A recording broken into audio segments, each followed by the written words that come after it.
어떻게 예수님께서 변화산에서 변화하시지요? 이 믿어지십니까 혹시?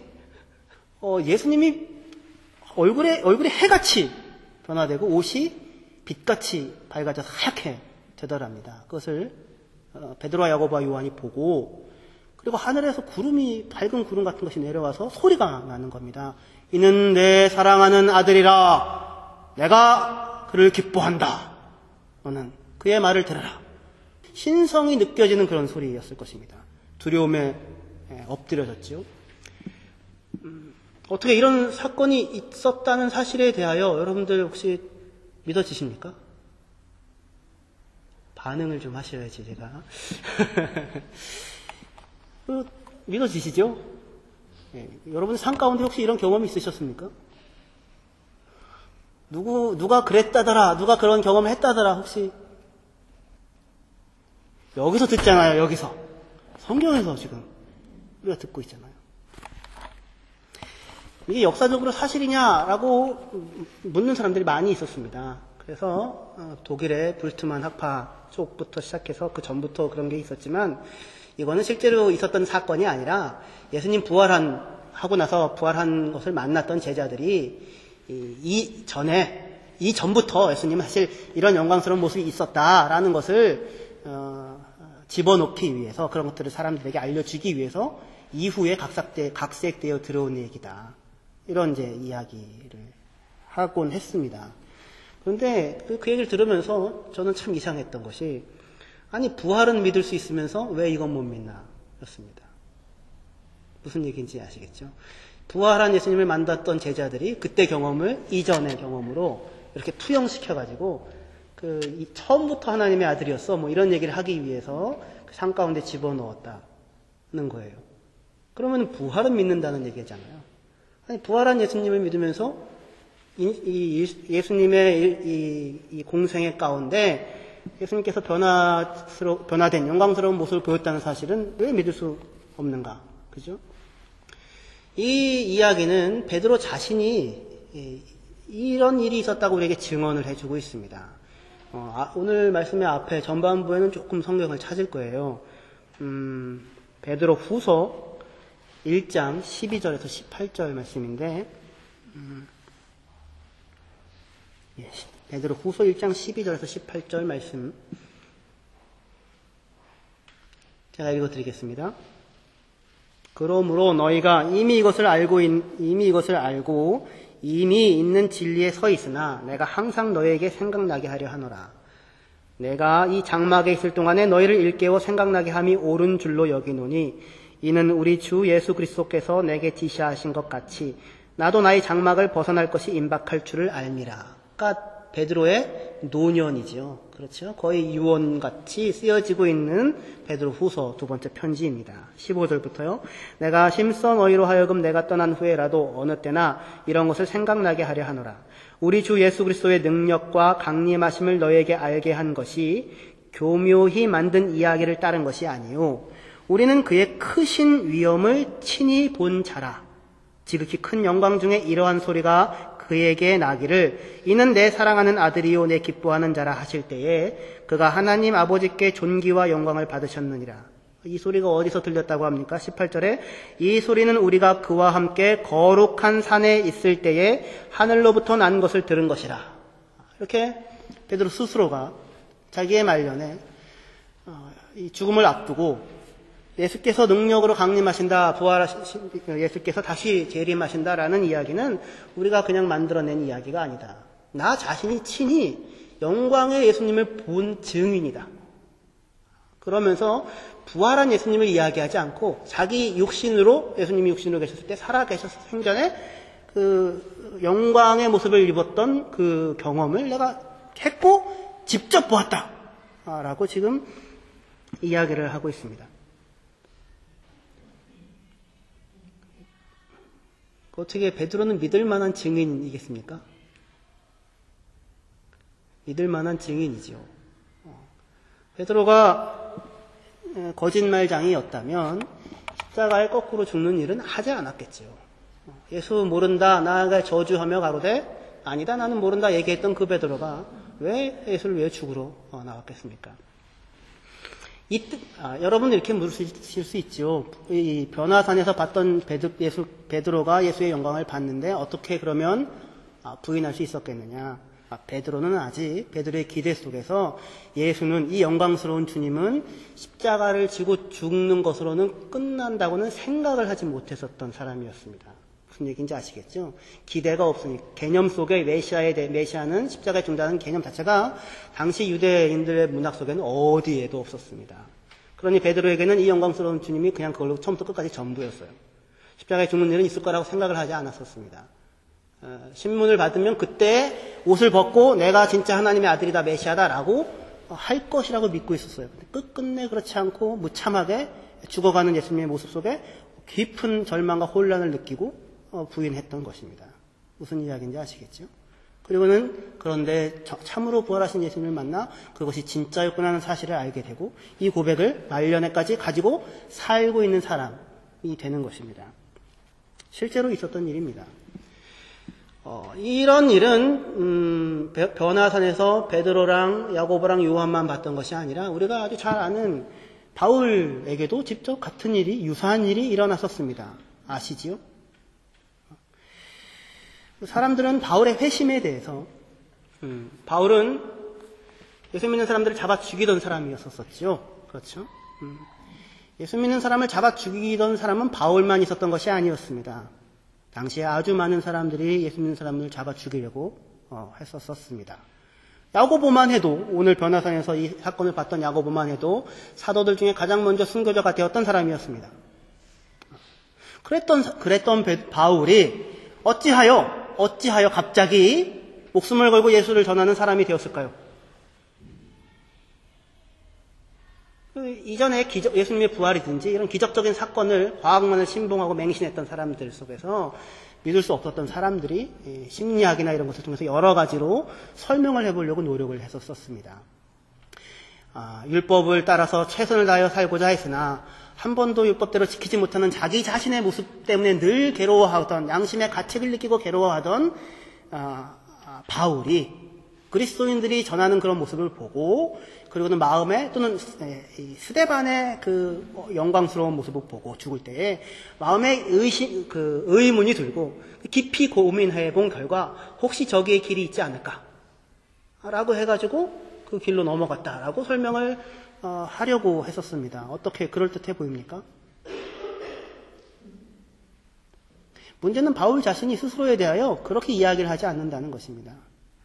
나는 죄책감 속에 루터처럼 그렇게 늘 고민하다가 그 하나님의 길을 따라가고자 했으나 그렇게 가지 못하는 자기의 모습에 절망하고 있다가 그리스도인이라는 사람의 모습을 보고는 야 다르구나라고 해서 기함을 느끼고 돌아갔더라라고 말하지 않고 바울 자신은 빌립보서 3장 찾아봅시다. 빌립보서 3장 4절에서 8절까지입니다.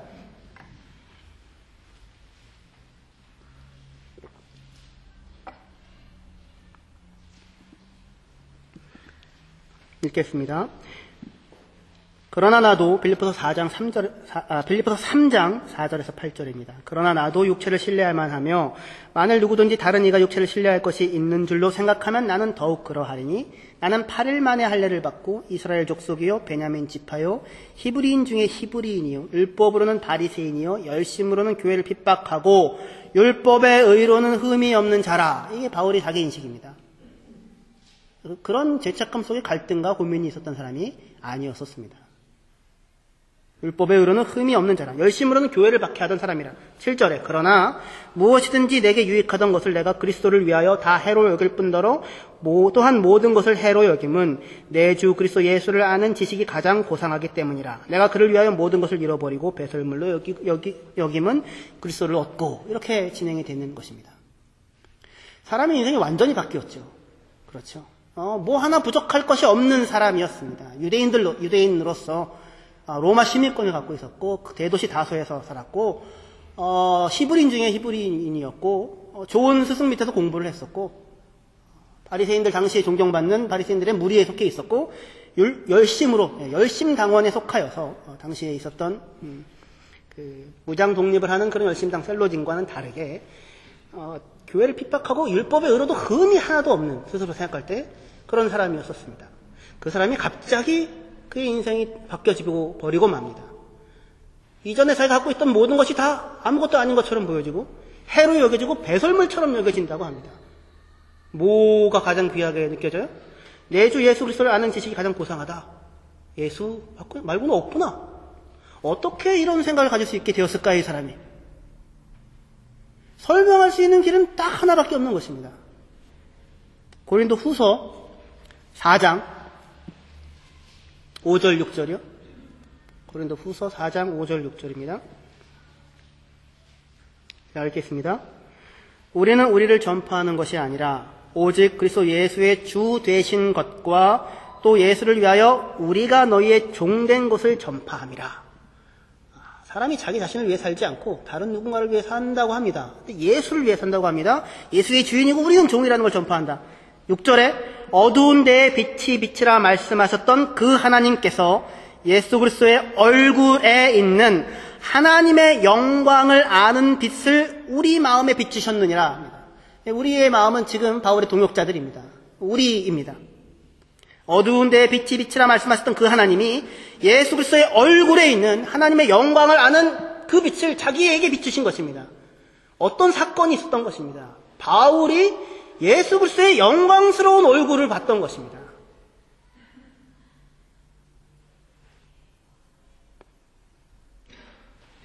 같은 얘기를 또 합니다. 좀 더 봅시다. 갈라디아서 1장 11절부터요. 형제들아, 내가 너희에게 알게 하노니 내가 전한 복음은 사람의 뜻을 따라 된 것이 아니니라. 이는 내가 사람에게서 받은 것도 아니요 배운 것도 아니요 오직 예수 그리스도의 계시로 말미암은 것이라. 계시라는 것은 드러내 보인다, 나타내 보인다라는 것입니다. 나타내신다. 예수 그리스도께서 자기를 나타내신 결과로 내게 얻어진 것이다. 13절에 내가 이전에 유대교에 있을 때에 행한 일을 너희가 들었거니와 갈라디아서 1장 13절입니다. 내가 이전에 유대교에 있을 때 행한 일을 너희가 들었거니와 하나님의 교회를 심히 박해하여 멸하고 내가 내 동족 중 여러 영갑자보다 유대교를 지나치게 믿어 내 조상의 전통에 대하여 더욱 열심히 있었으나 그러나 내 어머니의 태로부터 나를 택정하시고 그의 은혜로 나를 부르신 이가 그의 아들을 이방에 전하기 위하여 그를 내 속에 나타내시기를 기뻐하셨을 때에 내 속에 계시하시기를 기뻐하셨을 때에 그 아들을 내게 어떻게 나타나셨어요? 예수 그리스도의 영광의 얼굴로 빛나는 예수 그리스도께서 바울에게 찾아가셔서 자기 자신을 나타내셨던 것입니다. 이 이야기를 지금까지 했던 얘기는 다 바울이 자기 자신 스스로에 대하여 자기 삶에 대해서 얘기했던 것인데 이 내용을 다른 사람이 이야기하는 걸 들어봅시다. 사도행전 9장이요. 누가가 우리에게 기록하고 있는 내용입니다. 사도행전 9장 1절에서 9절까지의 말씀입니다.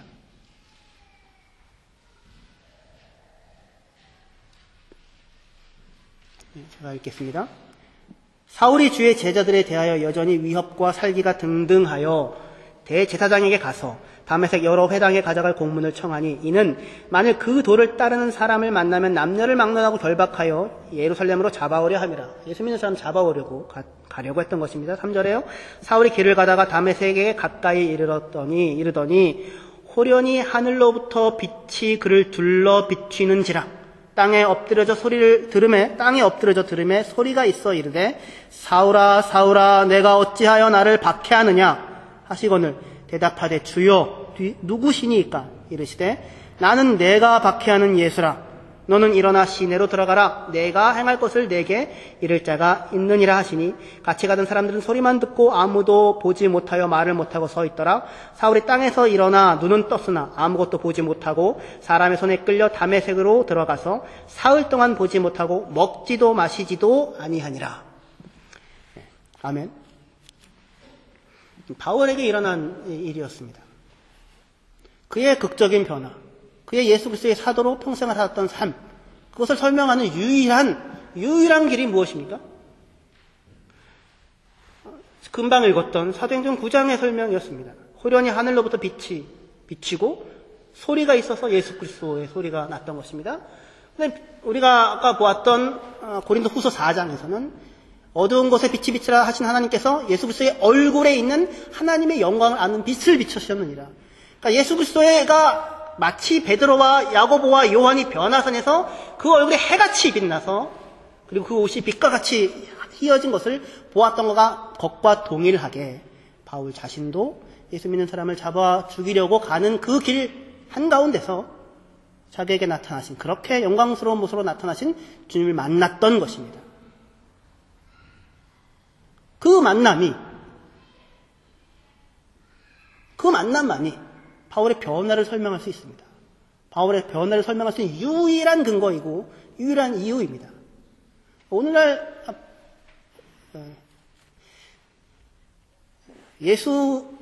바울에게 나타나신 이 예수 그리스도의 나타남의 사건을 여러분들은 이것이 참으로 사실이다 이렇게 믿고 신뢰하십니까? 예. 저는 믿고 신뢰합니다. 왜 믿고 신뢰합니까? 저는 제 삶 속에서 예수 그리스도의 영광의 모습을 내 삶 속에서도 경험하고 만나기 때문입니다. 저는 물론 눈으로 직접 그런 예수님을 본 적은 없습니다. 물론 어렸을 때에 제가 신령했을 때, 지금보다 소위 훨씬 신령했을 때, 초등학교 2학년 때 목사님 뒤에 천사가 서 있는 것을 보고, 제 동생은 기도원 옆에 귀신이 서 있는 것을 보고, 제 동생은 귀신을 보고 전 천사를 보고 저는 여기서 목사를 하고 있고 제 동생은 중국에서 선교사를 하고 있는데 그걸 봐서가 아니라 내 인생 가운데 매 순간마다 살아계셔서 역사하시며 빛을 비치시는 그 영광스러운 예수 그리스도를 보고 경험하고 있으니 바울이 한 이야기, 베드로가 한 이야기, 야고보가 하고 있는 이야기가 그것이 정말 그렇구나라고 당연히 여겨지는 것이고, 그리고 그렇지 않고는 그들의 변화된 삶을 설명할 수 있는 길이 눈꼽만치도 없다는 것이 생각이 있는 사람들이라면 모든 학자들도 다 인정하고 있는 내용들입니다. 이것이 기독교의 현존을 설명해 줍니다. 세계 어느 곳에 가도 예수 믿는 사람들을 상당 부분 많이 만날 수 있습니다. 어떻게 예수 믿는 사람들이 이렇게 전 세계에 퍼져 있게 되었습니까? 그리스도인들 때문이죠. 예수 그리스도의 생명과 죽음과 부활을 전했고 살았던 그리스도인들 때문이죠.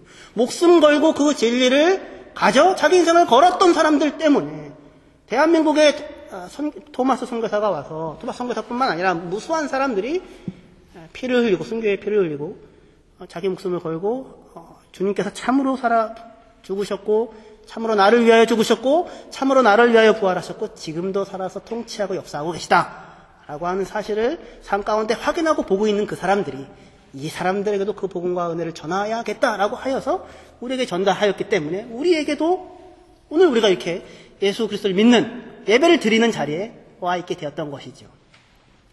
설명할 수 있는 길이 없는 것입니다. 예수가 죽었을 때에 따르는 무리 얼마 되지 않았었습니다. 다 도망갔지요. 그런데 그 사람들이 50일 만에 예루살렘을 소동시키면서 나타나서 예수가 부활했다고 외치고 다니기 시작했습니다.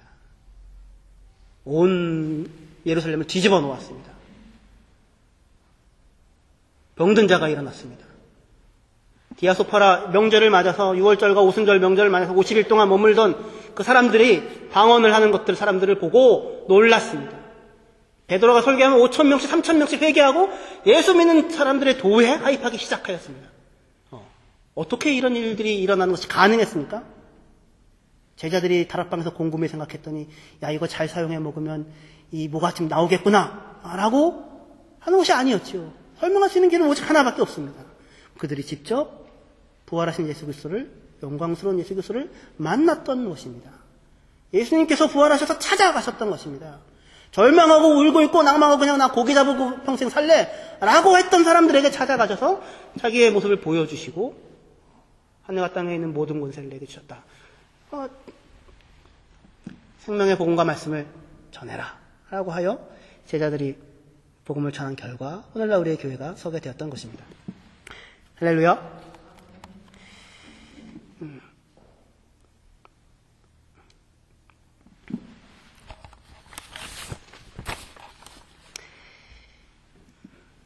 이것이 우리의 현존입니다. 우리의 현재를 설명해주는 한 내용입니다. 그 예수님께서 그 영광을 베드로와 야고보와 요한에게 보여주시고 나서는 어떻게 해요? 그런데 얼른 닫아 놓으시고 아무에게도 얘기하지 말아라 라고 얘기를 하십니다. 아니 이게 도대체 무슨 얘기일까요? 예수님께서 원하시는 것이 있었던 것입니다. 보여주고 싶었던 것입니다. 미리 나는 십자가를 지고 죽을 것이다. 세례 요한도 죽은 것처럼 나도 죽을 것이다. 그러니까 여러분들 어떻게 이렇게만 얘기하시면, 주님께서 이렇게만 얘기하시면, 이게 뭔가 하지 않겠습니까? 예수님께서 제자들에게, 물론 부활한 이후에, 주여! 부활한 이후에 자기의 모습을 만나고 난 다음에, 제자들이 제대로 알아먹긴 했지만, 처음부터 오해하지 않을 수 있는 길을 보여주고 싶으셨던 것입니다. 그래서 살짝 자기의 진정한 모습을 보여주고 있습니다. 내가 이러한 자라고요. 하나님의 아들이라고요. 하나님의 아들인 내가, 하나님과 방불한 동일한 내가 너희와 함께 지금 먹고 마시고 있고, 그리고 고난을 받고 십자가를 죽는 길을 지금 가고 있다고 오해하지 말라고 얘기를 해주고 계시는 것입니다. 이때에 이 내용은 이런 건 아닙니다. 야, 내가 비록 지금 이렇게 초라해 보이지, 아무것도 없어 보이지. 하지만 나는 사실은 말이야, 나는 하나님의 아들이란다. 이 얘기를 해주고 싶은 것이 아니라, 그게 아니라, 얘들아, 지금 내가 가고 있는 이 길이 하나님의 아들, 영광에 가득한 하나님의 아들인 내가 가고 있는 길이라고. 지금 이 길이 하나님의 아들의 길이고, 지금 이 길이 영광의 길이고, 이 길이 승리의 길이라고. 이게 승리자의 길이라고. 이게 패배자의 길이 아니라, 이게 죽고 망하는 자들의 길이 아니라, 이게 진짜 승리자가 가는 길이라고. 하나님은 이 길을 간다고. 영광을 품고 있는 하나님, 나는 이 길을 가고 있다고. 그걸 보여주고 싶으신 것이었던 것입니다. 이런 거랑 달라요. 어제 그 구역 예배가 있어가지고 아주 재밌는 얘기를 들었었는데, 얘기해도 되겠죠? 언제는 허락을 받았습니까? 예. 다민이가 유치원에 다니는데, 다미안인가요? 다미안? 예. 아주 인사이트가 있는 얘기였어요. 다민이네 유치원에 다미안이라고, 여자아이인가요? 남자아이입니까? 친한 아이가 있나 봅니다. 그런데 그 다미안의 부모가 있는데, 우리도 이제 아이들을 보면 부모를 보지 않습니까? 유치원에 다니면서. 쟤는 저 사람의 부모는 누군가. 인사를 잘하는구나, 또 인상이 어떻구나, 이렇게 보지 않습니까? 근데 아이의 엄마, 아빠가 있는데, 한 사람은 터키 사람이고, 한 사람은 폴란드 사람이랍니다. 근데 이렇게 하고 다니는 게 하도 후질건하고, 옷차림도 막 그렇고, 그래서, 저 사람들은 뭘 하고 사는 사람인가, 직업이 뭔가, 야채 장사하는 사람들인가, 이렇게 생각을 하고 있었답니다. 엘타나베트가 있어도 맨날, 일하는 시간 때문에 바빠서 올 수가 없습니다. 이렇게 얘기를 하는. 그런데 그 다민이랑 다미안이 서로 친한 거예요. 그래가지고 초대를 했다고요? 그 사실이 중요한 건 아닙니다. 제가 얘기하려고 하는 의도에서. 그래서 이게 친하게 지내는데, 볼 때 어때요? 좀, 이렇게 부모도 좀 괜찮아 보이는 아이랑 같이 지내야지. 참, 이렇게 야채 장사 같은 사람한테 얼굴도 맨날 이렇고, 또 더군다나 터키, 폴란드, 참, 자기는 한국 사람이면서. 그런 생각을 하게 되죠. 저도 그 얘기 듣고 되게 공감이 가더라고요. 나도 그 생각을 하니까. 그런데, 정옥 집사님이, 이 엄청난 소식이야. 놀라운 소식이야. 왜? 다미안네 엄마 아빠 말이야. 둘 다 의사래. 둘 다 의사래. 역시 사람은 겉모습만 보고 판단하면 안 되겠더라고. 고개를 끄덕였습니다. 고개를 끄덕였어요. 여러분들도 그 사람들이 보면서 주로 이 레스토랑에서 일하는 사람 아닙니까? 이렇게 보지 않습니까? 근데 오페라 하우스에 있는 사람이면, 이러지 않습니까? 역시 사람은 겉모습만 보고 판단하면 안 돼. 그죠? 근데, 저도, 그렇구나. 그래서, 근데 집에 와가지고 갑자기 그 생각이 드는 겁니다. 집에 와가지고, 그 의사인데, 근데. 의사라서 어쩌라고. 그 생각이 갑자기 드는 거예요. 사람은 겉모습만 보고 판단하면 안 되죠. 근데 사람이 직업이 의사라고 갑자기 훌륭해지는 사람입니까? 의사 되기 쉬운 길은 아니죠. 존경할 만한 일이지만 모든 의사가 다 존경할 만한 사람으로 살지는 않지요. 그렇죠. 지금 이야기가, 예수님의 얘기가, 야, 나는 지금 비록 후줄근해 보이고 더러운 사람처럼 보이지만 사실은 말이야, 내가 의사야. 내가 사실은 말이야, 하나님의 아들이야. 사실은 말이야, 내가 천국에 집이 한 몇천 평, 몇 채가 있어. 그냥 다 나눠줄 수 있어. 그 얘기를 하는 것이 아니라, 그게 아니라, 예수님이 자기의 영광을 보여주고 있는 것은 하나님의 아들인 영광스러운 내가 가는 길이 이 길이고, 이 길이 진짜 영광스러운 길이다. 하나님의 아들은 이 길을 간다. 라는 얘기를 하고 싶었던 것입니다. 제 아는 친구가 있는데, 제가 직접적으로 아는 사람은 아니지만, 친구의 친구가 있는데, 아주 가난한 사람입니다. 불쌍합니다. 커피 한 잔 자기 손으로 뽑아 먹은 적이 없는 사람입니다. 어디 가서 밥 먹어서 한 번도 자기가 먼저 돈을 내겠다고 한 적이 한 번도 없는 사람입니다. 친구들이 너무너무 불쌍하게 생각해서 참 우리 얘 좀 도와주자 했던 전도사님이 계셨습니다. 근데 이사를 한다고 해가지고는 이삿짐을 나르기 위해서 그 집에 갔다가 다 그냥 놀라서 자빠졌었던 것입니다. 이 소파를 드는데 남자들 대여섯 명이 달라들어도 들리지가 않는 거예요. 원목으로 다 그냥 돼 있어가지고 압구정동에 빌딩이 있는 겁니다. 6층짜리. 그리고는 나중에 알고 보니까 그게 전부가 아니라 강원도에 흑돼지 농장이 있다 그러더라고요. 근데 그 인간이 한 번도 밥 한 끼 사준 적 없고 지 손으로 커피를 뽑아 먹은 적이 없어서 다 애들이 야 우리 그 전도사 진짜 불쌍하다 그랬다는 것 아닙니까? 나중에 알고 보니 그렇더라. 그거를 지금 보여주시는 것이 아니라 우리가 소망하는 건 그거잖아요. 우리가 소망하는 건 비록 여기서 그지같이 않아도 압구정동에 빌딩이 있고 강원도에 흑돼지 농장이 있으면 짱 아닙니까?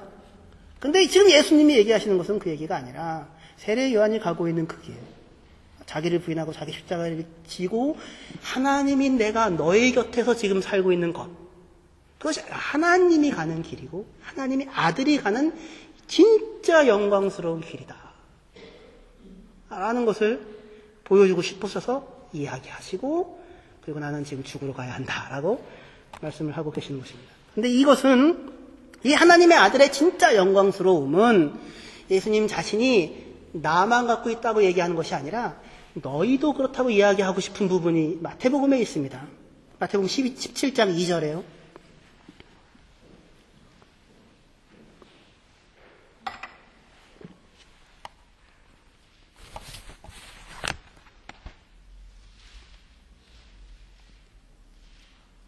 그들 앞에서 변형돼서 그 얼굴이 해같이 빛나며 해같이 빛나며 옷이 빛과 같이 휘어졌더라.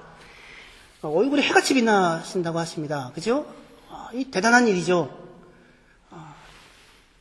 저는 오늘 어제 밤늦게 이발을 했는데 혹시 얼굴이 좀 빛나는 것 같습니까? 아니면 시커멓게 죽어 있는 것 같습니까? 여러분들이 볼 때 사람들 얼굴을 보면 저 사람이 참 안에 기쁨이 있구나. 저 사람이 참 여유가 있구나. 저 사람이 참 넉넉하구나. 이런 게 보여요, 안 보여요?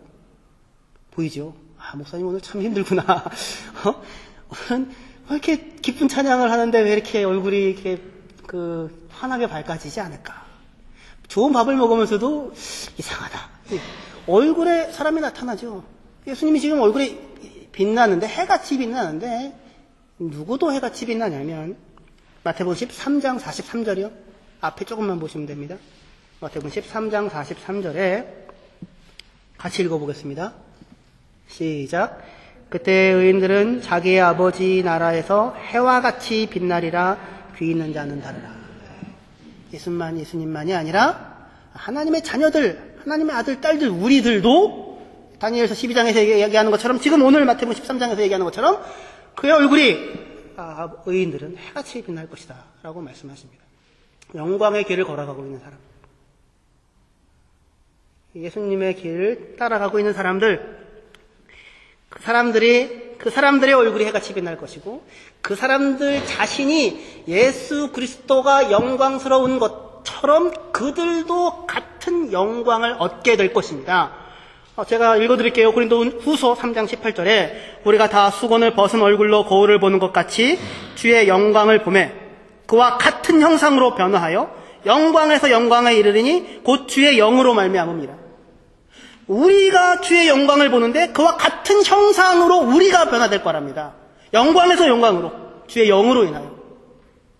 이 일은 예수님께서 변화산에서 보여주셨던 일은 나는 이 정도 영광이 있어, 그것이 목표가 아니고 그와 동일한 영광으로 우리들이 그렇게 주의 영광, 그와 같은 형상으로 변화되어질 것임을 약속하시며 이 길을 따라오라고 얘기하고 계시는 것입니다.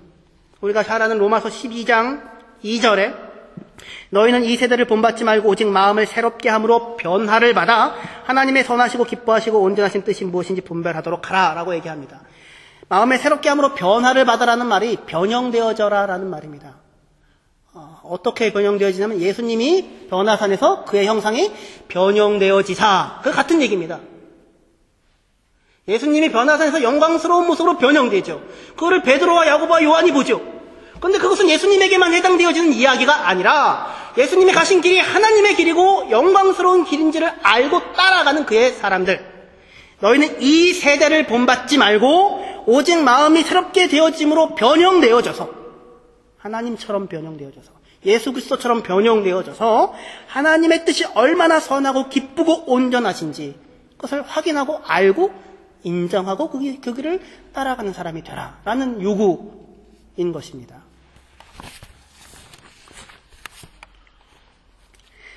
그 길이 그리스도인으로 부름받은 저와 여러분들의 영광스러운 길입니다.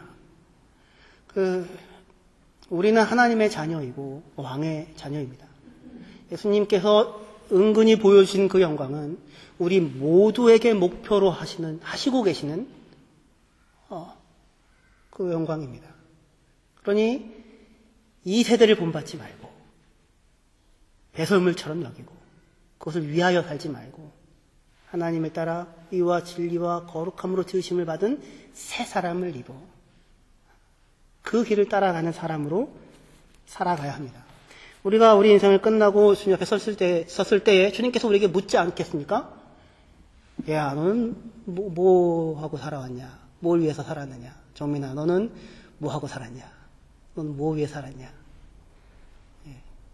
윤기야, 너는 뭐 하고 살았냐? 뭘 위해 살았냐? 묻지 않겠습니까? 주님, 저는 열심히 살았습니다. 그래, 그럼 무엇을 위해 열심히 살았느냐? 그냥 열심히 살았습니다. 무엇을 위해 산다는 생각을 할 여유조차 없었습니다. 하루하루 감당하는 것만으로 사실 벅찬 삶이었습니다. 그래, 맞다, 그럴 수 있다. 하지만 그런 삶을 살면서 저는 그 모든 것이 나에게서 비롯된 삶이라는 것을 알고 살아왔느냐.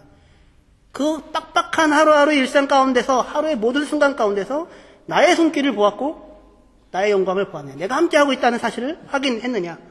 그리고 감사와 영광 돌림으로 살아왔느냐라고 물으실 것입니다. 그리스도인은 영광스러운 이름입니다. 하나님처럼 살아가는 사람, 하나님의 아들로 살아가는 사람, 하나님의 딸들로 이 땅을 살아가는 사람들입니다. 그 길을 걸어갑시다. 저희 이제 학기가 시작돼서 학교를 다니고 있습니다. 교수님 얼굴이 저승사자 얼굴처럼 무서워가지고. 그래서 용기를 내서 죽을 각오를 하고 가가지고 교수님 열심히 하였으나 결과물이 아직 없습니다.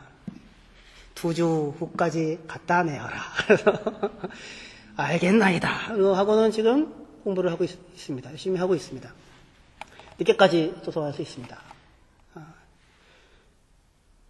이유가 뭡니까? 제가 학위를 해서 좋은 대학에 가서 교수를 하겠다는 생각을 갖고 제가 그 일을 하지 않습니다.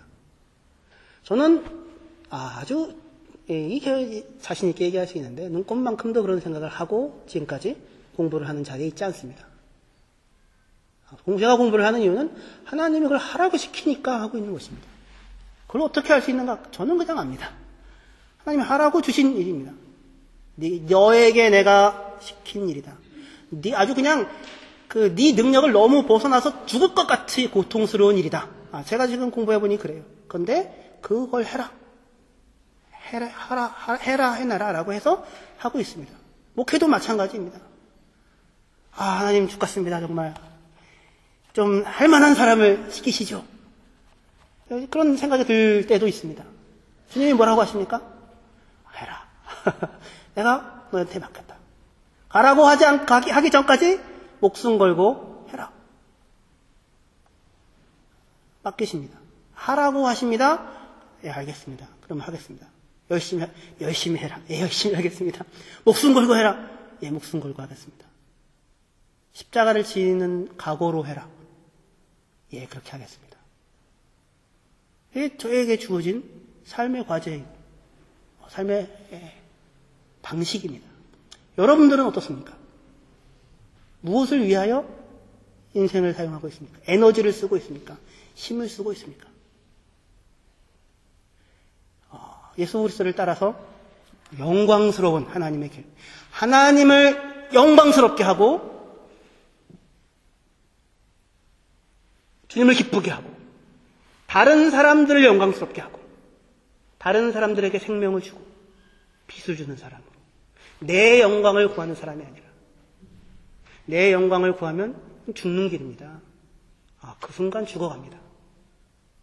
내 영광 놓아버리고 하나님을 영광스럽게 하고 이웃을 영광스럽게 하고 주님을 기쁘시게 하기 위하여 주어진 모든 삶의 걸음의 일들을 감당하시고 싸워나가시는 영광스러운 주님의 자녀가 되어지기를 주님의 이름으로 축원합니다. 아멘.